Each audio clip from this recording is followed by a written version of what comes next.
Presiden ke-7 RI Joko Widodo menyatakan akan full mendukung dan akan bekerja keras untuk PSI. Akan seperti apa bentuk dukungan dan kerja keras Jokowi untuk PSI? Kita bahas bersama dengan pengamat politik Burhanuddin Muhtadi. Selamat sore, Prof. Burhan. Sore, Eva. Ya, Prof. Burhan, Jokowi akan all out mendukung dan bekerja keras untuk PSI. Bentuk dukungan dan realnya akan seperti apa? Nah, ini yang kita tunggu sejauh mana Presiden ke-7, yaitu mantan Presiden ke-7 kita, Pak Jokowi, all out untuk mendukung PSI. Sebab kalau misalnya hanya sekedar retorika, pidato di depan Kongres PSI tanpa diwujudkan dalam bentuk konkret, ya berat efek dukungan tadi punya dampak untuk mengangkat elektabilitas PSI. Karena sejauh ini kita tahu ya, Pak Jokowi ketika menjadi presiden itu juga tidak mendukung secara terbuka ya, mulai hanya statement-statement semata, dan itu yang berdampak mengapa PSI sampai gagal 2 kali untuk lolos dari TT Parliamentary Threshold. Jadi sangat tergantung bentuk dukungannya seperti apa. Kalau misalnya langsung turun gunung, kemudian menyapa terutama basis-basis Pak Jokowi, terutama di Jawa Tengah dengan Jawa Timur, mungkin dampaknya bisa terasa, minimal meloloskan PSI sampai 4% di 2029. Tetapi kalau misalnya hanya sekedar pidato tanpa diwujudkan atau diikuti dengan kampanye konkret, ya tentu saja efeknya secara elektoral tidak besar buat PSI. Oke. Konkret itu artinya harus turun gunung ya, Prof. Burhan? Iya, persis seperti yang Pak Jokowi lakukan untuk memenangkan calon gubernur Jawa Tengah, Ahmad Lutfi. Jadi pada saat itu Ahmad Lutfi dalam posisi nyaris disalib oleh Pak Andika Perkasa, rivalnya, dan beberapa minggu terakhir sebelum pilkada di Jawa Tengah tanggal 27 ya November 2024, Pak Jokowi kampanye turun gunung di beberapa kabupaten kota di Jawa Tengah, dan dampaknya terasa sehingga membuat Pak Lutfi bisa menyalip Pak Andika. Nah, masalahnya apakah itu dilakukan oleh Pak Jokowi untuk 2029 buat PSI atau hanya sekedar retorika di depan peserta Kongres PSI? Ini yang kita perlu lihat ya. Dan jangan lupa juga bagaimanapun reputasi Pak Jokowi seperti yang diakui oleh beliau itu kan belakangan dihantam oleh banyak isu negatif. Jadi dari sisi timing penyampaian dukungan terbuka Pak Jokowi kepada PSI sedikit banyak terciderai oleh isu-isu negatif yang belakangan marak dialamatkan kepada Pak Jokowi dan keluarga besarnya. Artinya timing tidak terlalu menguntungkan, Prof. Burhan, karena tadi Anda sebut reputasi yang dihantam, kemudian juga saat ini Jokowi sudah tidak menjabat sebagai presiden. Betul, jadi timingnya rada kurang tepat ya. Jadi ini berbeda dengan misalnya ketika dukungan kepada PSI itu dilakukan secara terbuka ketika Pak Jokowi masih menjadi presiden. Waktu beliau menjadi presiden kan ada persoalan etis ya. Sebagai presiden tidak boleh menyatakan atau mendukung atau mengkampanyekan partai. Dan itu yang menjelaskan mengapa Pak Jokowi dalam konteks ketika menjadi presiden itu dukungannya tidak bisa dilakukan secara terbuka. Nah, ketika sudah tidak lagi menjadi presiden, di situ Pak Jokowi tidak punya presidensial power untuk mengangkat elektabilitas PSI. Itu satu. Yang kedua, di saat isu-isu negatif belakangan secara beruntun menghantam Pak Jokowi, dan itu sedikit banyak mengurangi tingkat kedisukaan publik terhadap Pak Jokowi. Jadi ini pula yang saya sebut timingnya tidak cukup tepat, terutama ketika Pak Jokowi disibukkan dengan berbagai macam isu negatif yang dialamatkan kepada beliau maupun kepada keluarga besarnya. Oke, soal timing tidak tepat, tapi kalau lihat dari sisi profil Joko Widodo, dukungan Jokowi untuk PSI apakah akan berdampak signifikan atau justru kontraproduktif bagi PSI? Kalau bagaimanapun Pak Jokowi masih punya basis, itu yang perlu dicatat ya Eva ya, terutama di wilayah seperti Jawa Tengah, Jawa Timur, dan beberapa basis non-Muslim. Itu masih sangat kuat dukungannya kepada Pak Jokowi.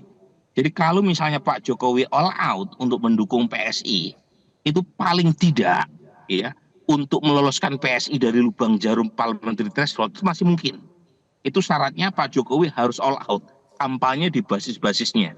Nah, pertanyaannya siapa pihak yang dirugikan kalau Pak Jokowi all out menjadi vote getter buat PSI. Saya bisa mengatakan dengan sangat yakin bahwa yang paling dirugikan adalah PDI Perjuangan karena ada irisan antara basis pendukung Pak Jokowi dengan strongholdnya PDI Perjuangan. Jadi lagi-lagi ini hitung-hitungan elektoral berdasarkan survei-survei sebelumnya, tapi lagi-lagi kita lihat seberapa besar dukungan oleh Pak Jokowi kepada PDI Perjuangan, kepada PSI itu diwujudkan. Sebab kalau misalnya hanya sekedar pelamis saja, hanya sekedar lip service saja, tentu tidak cukup mampu untuk membawa basis pendukungnya untuk mendukung PSI. Jadi ini sangat kondisional, tergantung Pak Jokowinya sendiri. Artinya ceruk pendukung PDI Perjuangan yang akan menjadi target dari Jokowi jika betul akan turun gunung, Mas Burhan. Iya betul, karena ada irisan tadi, ada overlap antara basis pendukung Pak Jokowi dengan pendukung PDI Perjuangan. Jadi kalau kita petakan, pendukung Pak Jokowi paling banyak di mana? Di Jawa Tengah. Kemudian disusul Jawa Timur. Nah itu dua wilayah yang menjadi kekuatan Pak Jokowi. Yang kebetulan 2014, 2019 itu menjadi lumbung suara buat Pak Jokowi ketika Pilpres.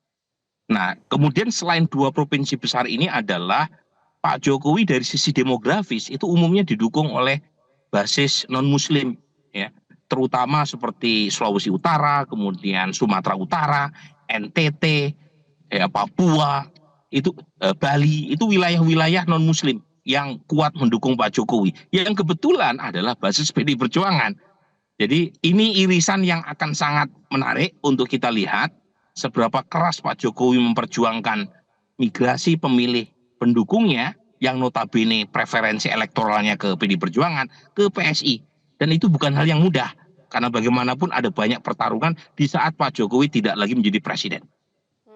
Ya, dengan banyaknya pertarungan di saat Jokowi tidak lagi menjadi presiden, kemudian kalau melihat juga track record PSI yang 2 kali gagal lolos Senayan, melihat situasi politik saat ini akan lebih mudah atau lebih sulit bagi PSI?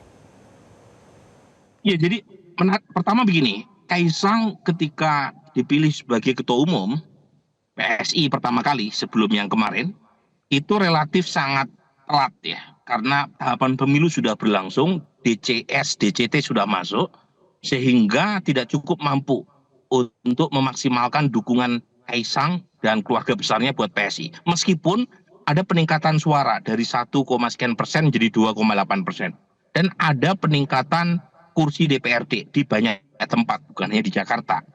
Nah, masalahnya adalah waktu itu Pak Jokowi masih menjadi presiden.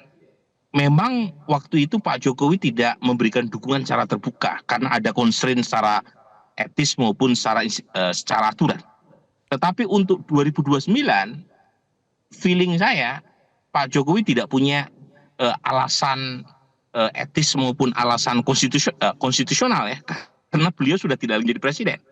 Tetapi di situ menjadi kelebihan sekaligus kelemahan. Kelebihannya Pak Jokowi bisa lebih all out. Jadi tanpa harus pakai bahasa yang terlalu canggih, langsung pakai bahasa low context secara komunikasi, Pak Jokowi bisa memaksimalkan dukungannya buat PSI untuk 2029. Tetapi karena bukan lagi menjadi presiden, maka tidak ada lagi ya kesempatan buat Pak Jokowi untuk memanfaatkan power yang dia punya. Jadi ada plus minus di situ. Ya, buat Pak Jokowi untuk membawa berkah ya buat PSI.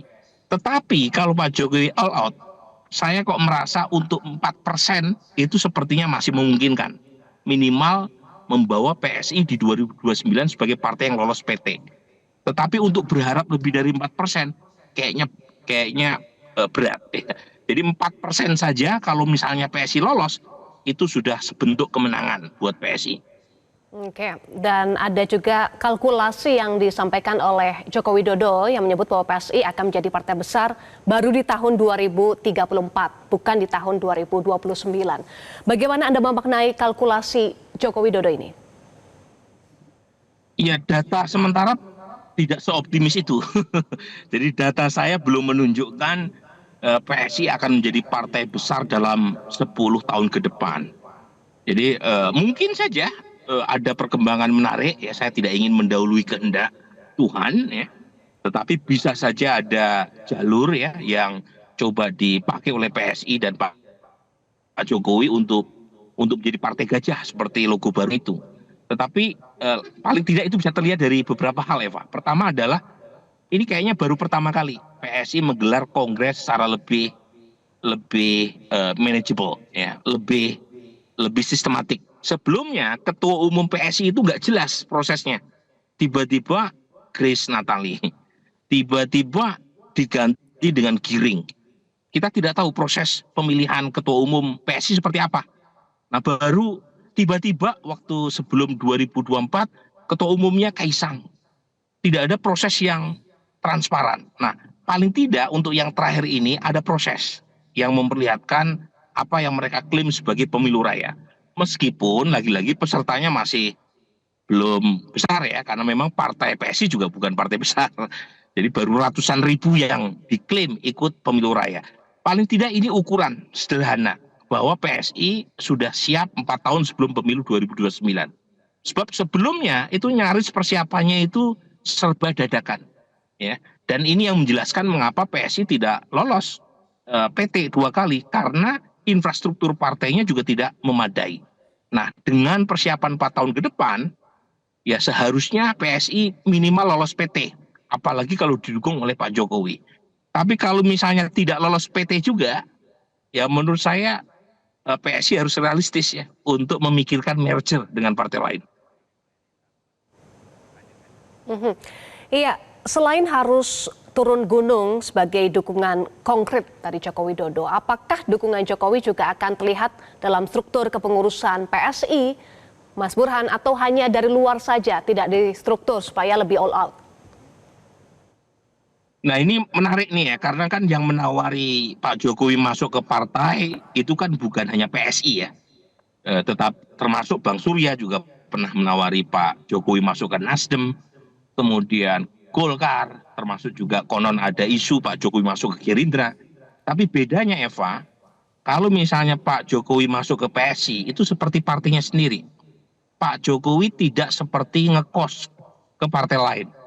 Jadi kalau misalnya Pak Jokowi masuk ke partai lain, itu ibarat Pak Jokowi itu seperti tamu kos.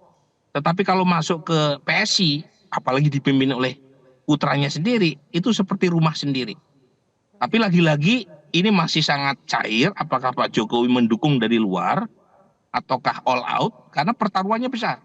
Kalau Pak Jokowi misalnya menjadi ketua Dewan Pembina PSI, dan ternyata tidak lolos PT PSI di 2029, itu malunya minta ampun buat Pak Jokowi. Apalagi ketua umumnya adalah anaknya sendiri. Jadi memang harus dihitung dengan matang ya. Tetapi yang pasti kalau misalnya melihat statement Pak Jokowi yang sangat all out untuk mendukung PSI, kita akan menyaksikan babak berikutnya antara PSI versus PD Perjuangan. Kenapa? Karena sekali lagi basis pendukung Pak Jokowi yang beririsan dengan PD Perjuangan itu mengasumsikan ke depan pertarungan antara keluarga besar Jokowi dan PSI dengan PD Perjuangan itu makin keras.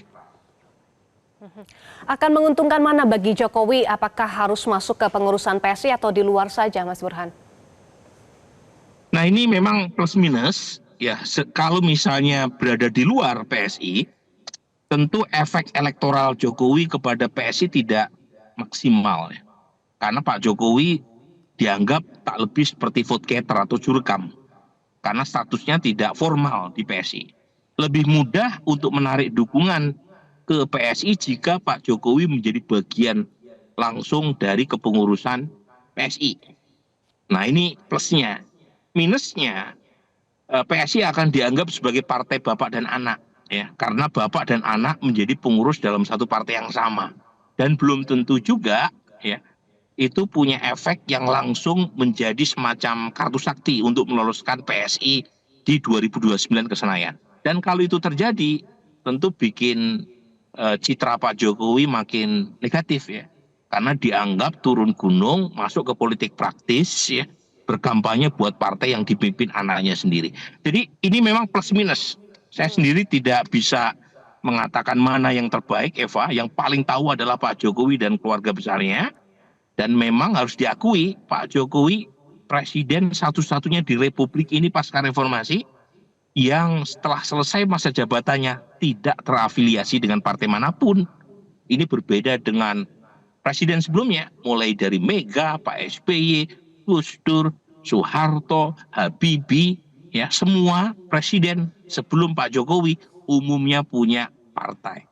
Nah, kalau misalnya Pak Jokowi tidak segera menentukan partai mana tempat beliau berlabuh, tentu juga akan menyulitkan buat Pak Jokowi, terutama dalam konteks konsolidasi politik pasca berakhirnya masa tugas beliau sebagai presiden.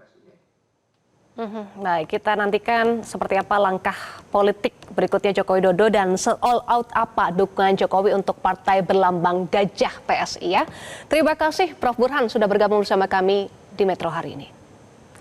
Jelajahi cara baru mendapatkan informasi. Download Metro TV Extend sekarang.